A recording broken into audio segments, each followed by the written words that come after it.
Finally tonight, 4 members of Congress's 111th freshman class. And to Gwen Ifill.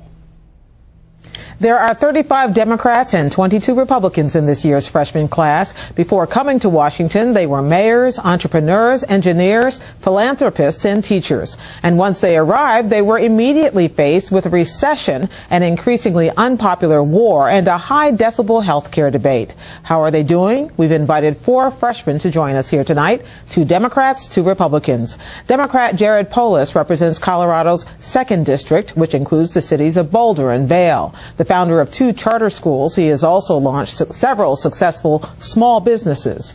Democrat Donna Edwards represents Maryland's 4th District, which includes Prince George's County and suburban Washington. She won her seat on her 2nd try by defeating a 16-year incumbent. Republican Cynthia Lummis is Wyoming's lone member of the House, representing the nation's least populous congressional district. She previously served as state treasurer and in the state House. Republican Aaron Schock represents the 18th District of Illinois, which includes Peoria. At 28 years old, he is the youngest member of the Congress. Before coming to Washington, he served in the state House and as a school board president. Welcome to you all. Thank you. Thank you. Cynthia Lummis, I want to start and ask you the question I'm going to ask everybody briefly. What's been your biggest surprise so far? Well, I've been surprised at how partisan Congress is. I came from a state where, even though it's dominated by Republicans, there seems to be a very good bipartisan relationship in the Wyoming legislature where I served. And, for example, we have more even numbers on our committees. Every bill is debated. Every bill gets a hearing in committees. We have 3 readings on every bill, so you have an opportunity to read the bills. There's no incidents where a 300-page amendment is dropped on you at 3 a.m., then you're voting on it the same day. So the partisan aspects of it have been surprising to me. Donna Edwards, how about you? Well, I think, I share some of what Cynthia has said. I think it's been true that while the policies and the politics are partisan, I've been able to develop, I think, really good relationships and friendships actually on the other side of the aisle, and I think that took me a little bit by surprise because it wasn't what I expected just watching on television. And so it's been a learning experience every day. Aaron Schock, I was depressed to hear that you were actually born in the 1980s. What has surprised you? Well, I share the same sentiments. I come from the president's home state. It's considered a blue state. I served in a very Democratic House and Senate in Illinois, and with a Democratic governor. And despite that, was able to pass legislation. We worked in a for the most part, congenial fashion.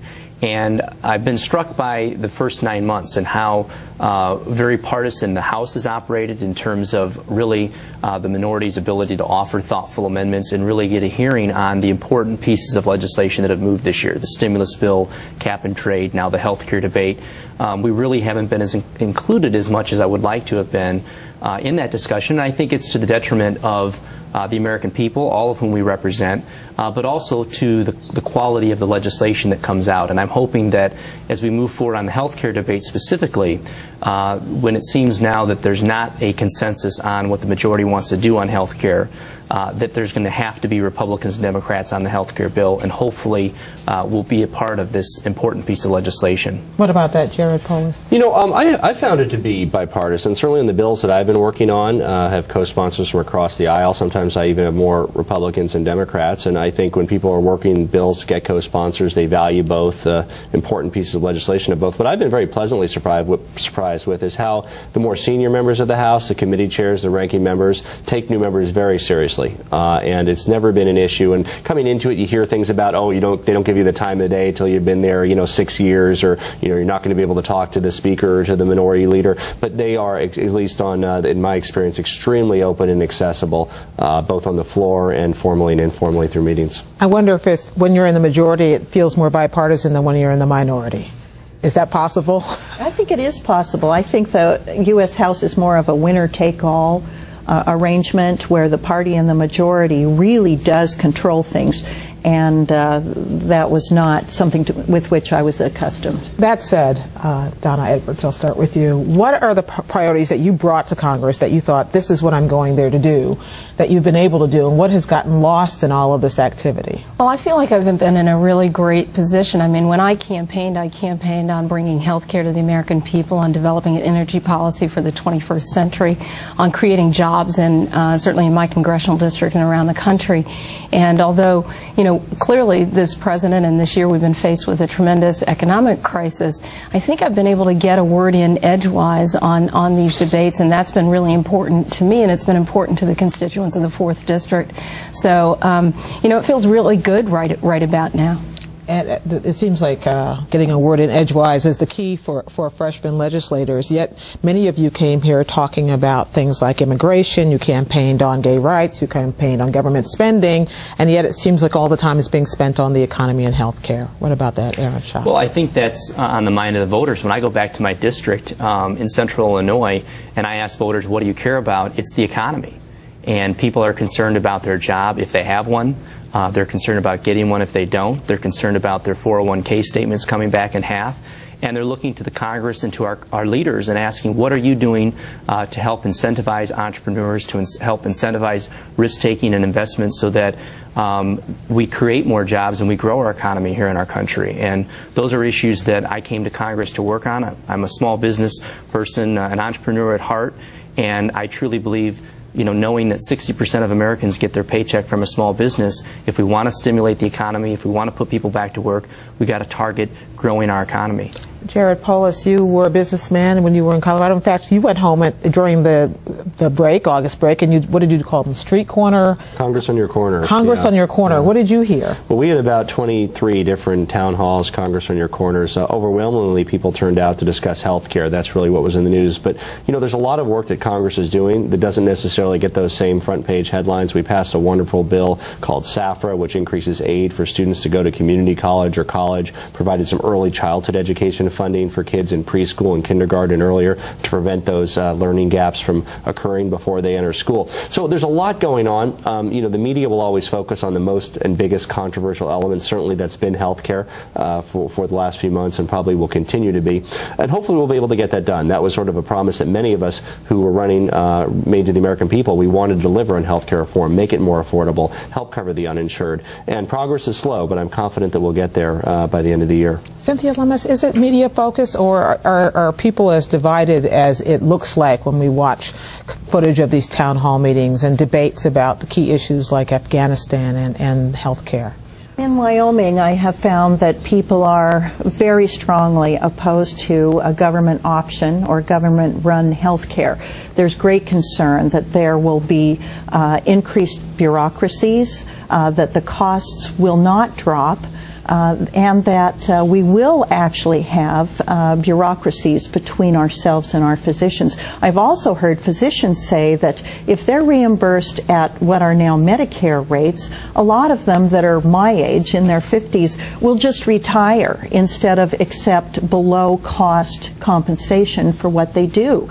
So I think in a state like Wyoming, where rural health care is a big issue because of the availability of physicians, making sure that physicians are adequately compensated is a huge issue. Donna Edwards, you heard different things in a largely urban district than Cynthia Lummis heard in a largely rural district. Well, I did, and I mean, it proves exactly how different all of the 435 congressional districts are. I mean, I heard really strong sentiment in my district where, you know, 85–90% of people actually have health insurance already, but they actually like the idea of a government-provided health care plan that competes in the private market because they think it's going to bring down their costs and that there will be increased competition and accountability for the system. I heard a lot of complaints about the insurance industry and the role that insurers play in getting in between them and their doctors. So, I mean, I think we can get a lot of messages across the country in these different districts, and the challenge in the Congress, obviously, is to try to pull all of this together so that we come up with a health care plan that works for all Americans. Aaron Schock, what are your constituents asking of you now that you've been there for a few months? Different, perhaps, than what you thought they were asking of you when you ran for office. Well, I think a couple things. First of all, they're simple things. People expect us to provide good constituent work. This is not something that's slick and glossy. It doesn't involve ribbon cuttings or groundbreaking, doesn't require us to pass legislation, but they want somebody, I think they expect all of the freshman members and all 400 members to be responsive to them. When they have a problem or a concern with the federal government, they expect us to go to bat for them, to be their advocate, to be their representative at the federal level. That's a core part of our job. Second, with legislation, they're focused on the economy and they're also focused on health care. And to my colleagues here's point, I think they expect us to work together. When I talk to Republicans, Democrats, Independents, not a one of them like to see the partisan divide, not a one of them like to see the anger and the infighting that has been created over the summer break on either sides. And they're hoping that there can be some common ground and finally some solutions. The overwhelming majority of Americans believe we need health care reform. The overwhelming majorities of the Congress believe we need health care reform. What we need to do is find that common ground, a bill that can get both sides to come together and get a majority support. We have represented around this table, and I wrote this down: rural and urban, gay and straight, young, military offspring, state house, business background, all kinds of backgrounds. So what is it that you would like to bring that's specific to your background to your job as a member of Congress, and do you think there's a chance of being able to break through? You know, that's one of the great things about Congress as an institution. It really represents a lot of different segments of American society, and part of the reason it's difficult for Congress to get together and do something is because it's difficult for the American people to do it. A bipartisan process, you know, takes two to tango. I mean, the truth of the matter is, if Republicans were sincere in their opposition to, let's say, a public option in health care, if 30 or 40 of Cynthia and Aaron's colleagues or themselves said, you know what, we're going to support it, just have no public option, get rid of the public option, it would be gone.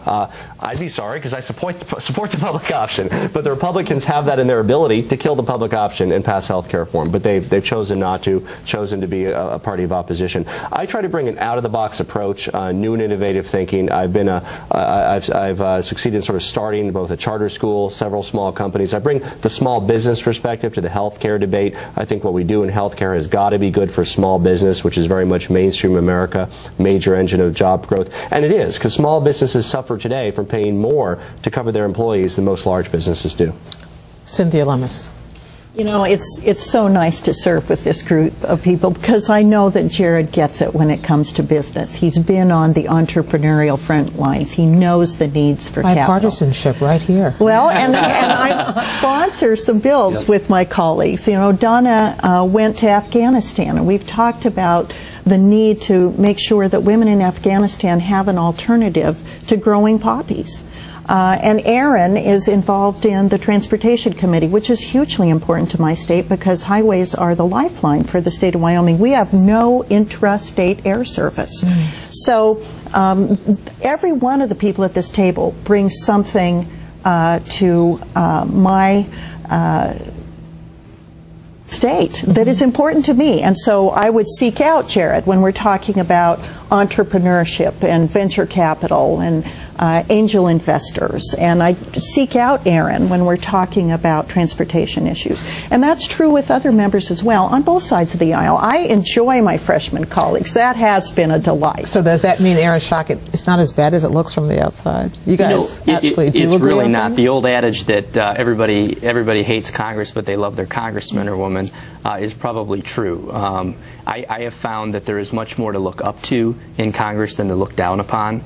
And clearly when you have 435 of any kind of people together, there will be your outliers who do things to get in the news and whose behavior is maybe one that you don't want to emulate. But by and large, the vast majority of people on both sides of the aisle are here because they care passionately about their country. They're here because they want to do the right thing, and they answer the call of public service because they want to make a difference.